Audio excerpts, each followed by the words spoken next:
नमस्कार, आप देख रहे हैं वैदिक संदेश। क्या आप जानते हैं कि एक असुर के अहंकार का अंत उसकी ही माता के हाथों हुआ? जानिए कैसे नासुर का अत्याचार खत्म हुआ और धर्म की विजय हुई। हमारे चैनल को सब्सक्राइब करें ताकि आप और भी अद्भुत कहानियों का हिस्सा बन सकें। नाम सुनते ही देवलोक कांप उठता था। कौन था ये असुर? क्या उसकी क्रूरता की कोई सीमा थी?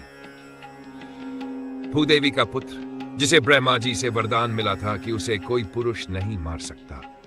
इस वरदान ने उसे इतना अहंकारी बना दिया कि उसने तीनों लोकों में अत्याचार की सीमा पार कर दी। उसने स्वर्ग के देवताओं को पराजित किया, उनके बहुमूल्य रत्न छीन लिए और 1000 राजकुमारियों को कैद में डाल दिया। यह कैसी अमानवीयता थी? देवता त्राही त्राही कर रहे थे, लेकिन नरकासुर का अंत कैसे होगा? कोई पुरुष उसे मार नहीं सकता था। फिर आखिर कौन था जो इस आतंक का अंत कर सकता था? देवताओं ने भगवान श्री कृष्ण से सहायता मांगी। श्री कृष्ण ने यह चुनौती स्वीकार की और अपनी पत्नी सत्यभामा के साथ नरकासुर से युद्ध करने का संकल्प लिया। लेकिन सत्यभामा, वह कौन थी? सत्यभामा खुद भूदेवी का अवतार थी और यही एक रहस्य था जिसे नरकासुर नहीं जानता था। क्या वह यह जान पाएगा कि उसकी माता ही उसकी पराजय का कारण बनने वाली है?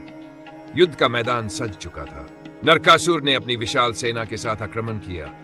श्री कृष्ण और नरकासुर के बीच घमासान युद्ध हुआ। हर प्रहार में ताकत थी, हर वार में धैर्य था।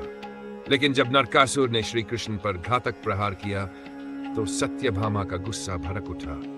यह केवल एक पत्नी का क्रोध नहीं था, यह एक माता का आक्रोश था। क्या नरकासुर को इसका एहसास हुआ? उसने अपनी माता को पहचानने में चूक कर दी। सत्यभामा ने अपने बाण उठाए और लक्ष्य साधा, नरकासुर पर प्रहार किया और एक क्षण में नरकासुर का अंत हो गया। क्या यह अंत था बुराई का? 16,000 राजकुमारियों को मुक्त किया गया और स्वर्ग में खुशी की लहर दौड़ गई। इस घटना को हम नरक चतुर्दशी के रूप में मनाते हैं, जो अंधकार पर प्रकाश की विजय का प्रतीक है। यह कहानी हमें सिखाती है कि चाहे बुराई कितनी भी शक्तिशाली क्यों न हो, उसका अंत निश्चित है। क्या आप भी इस अद्भुत कथा से प्रेरित हुए?